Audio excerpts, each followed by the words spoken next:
निम्स दाईको शव ल्याउन पाकिस्तानी सेना असफल। लङ लाइन उडान रद्द भएपछि हिँडेरै भिरमा उत्रिए नेपाली शेर्पा। अन्तर्राष्ट्रिय एजेन्सीहरूले हात उठाए। 5000 मिटरको खतरनाक भिरमा अड्किएका शवहरू। मिङमाजीको एक्लो टोली भिरमा। नेपालमा जस्तो सजिलो भएन पाकिस्तानमा।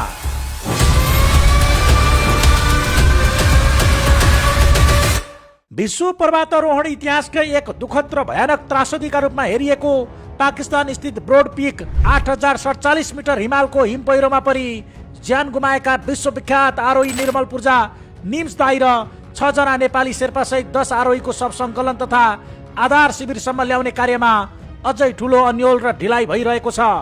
विश्वको 12औं अग्लो चुचुरो ब्रोड पिकको क्याम्प 3 मुनि गएको भीषण हिम पहिरोमा परेर निम्स दाई सहित अन्तर्राष्ट्रिय स्तरका हस्ती आरोहीहरूले ज्यान गुमाएको पुष्टि भइसके पनि हिमाली क्षेत्रको प्रतिकूल मौसम, असम्भव प्राय भौगोलिक धरातल र पाकिस्तानको जटिल सैनिक प्रशासनिक उद्धार प्रक्रियाका कारण शवहरू अझै 5000 मिटरको खतरनाक भिरमै अड्किएका छन्। यस त्रासदीले समग्र विश्व पर्वतारोहण क्षेत्रलाई स्तब्ध बनाएको छ भने नेपाल, बेलायत, चीन, अमेरिका, ओमान र आयोजक राष्ट्र पाकिस्तानका सरकार तथा नागरिकहरू आफ्ना वीर आरोहीहरूको सकुशल फिर्ता ल्याउन प्रतीक्षारत छन्। पाकिस्तानको गिलगित बाल्टिस्तान क्षेत्रमा रहेको बोर्ड पिकमा गएको बिहिबार आएको विनाशकारी हिम पहिरोले बहुचर्चित आरोही निर्मल पूर्जा, निम्स दाई, नेपाली शेर्पाहरू, चिनिया आरोही वाङजोङ, अमेरिकी आरोही मेलोरी गुइस र पाकिस्तानी आरोही सोहेल साखी सहितको टोलीलाई सोहोरेको थियो। घटना लगत्तै अल्पाइन क्लब अफ पाकिस्तान र पाकिस्तान सेनाले उद्धार कार्यको घोषणा गरे पनि प्रकृति र मौसमको निरन्तरको प्रतिकूलता मुख्य बाधक बनेको छ। नेपालमा जस्तो निजी वायु सेवाका उद्धार हेलिकप्टरहरू सजिलै नपाइने र पाकिस्तानी सेनाको स्कुर्द स्थित मिलिटरी क्याम्पबाट मात्र हेलिकप्टर उडाउनु पर्ने बाध्यता रहेकाले उद्धार उडानमा प्रशासनिक जटिलता थपिएको छ। अनुकूल मौसम पाउने बित्तिकै तत्काल उद्धारका लागि उड्न नसकिने र सरकारी अनुमतिका लागि प्रक्रिया पूरा गर्दासम्म काराकोरम क्षेत्रको मौसम पुनः बिग्रिने हुनाले उद्धारमा ढिलाइ भएको हो। लङ लाइन प्रविधि असफल र हेलिकप्टर सञ्चालनमा शास्ति। बोर्ड पिकको खोज र हिउँको गहिरो धाजामा अड्किएका शवहरू निकाल्नका लागि काराकोरम क्षेत्रको निरन्तर बिग्रदो मौसम सबैभन्दा ठूलो अभिशाप बनेको छ। सगरमाथा आरोही तथा प्रख्यात माउन्टेन गाइड पेम्बा शेर्पाका अनुसार माथिल्लो क्षेत्रमा निरन्तर भारी हिमपात, तीव्र हावाहुरी र अति न्यून दृश्यताका कारण उद्धारको मुख्य आधार मानिने लङ लाइन प्रविधि प्रयोग गर्न सकिएको छैन। पाकिस्तानी सेनाका हेलिकप्टरहरू उद्धारका लागि तयारी अवस्थामा राखिए तापनि तीव्र हावा र बाक्लो बादलका कारण स्कर्दु क्याम्पबाट उड्न नसकी पटक पटक उडान रद्द गर्नु परेको छ।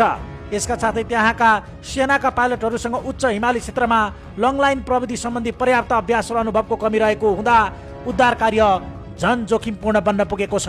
5000 मिटरको खतरनाक भिरमा अड्किएका शवहरू।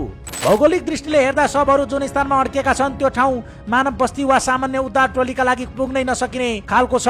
बिना अक्सिजन विश्वका सबै 14वटा 8000 मिटर भन्दा अग्ला हिमाल सफलतापूर्वक आरोहण गरिसकेका विश्व कीर्तिमानी गाइड मिङमा ग्याल्जे शेर्पाका अनुसार धेरै जसो शवहरू कङ्कोडिया तर्फ जाने 5000 मिटरको उचाइमा रहेको अत्यन्तै ठाडो र खतरनाक भिडमा अड्किएका छन्।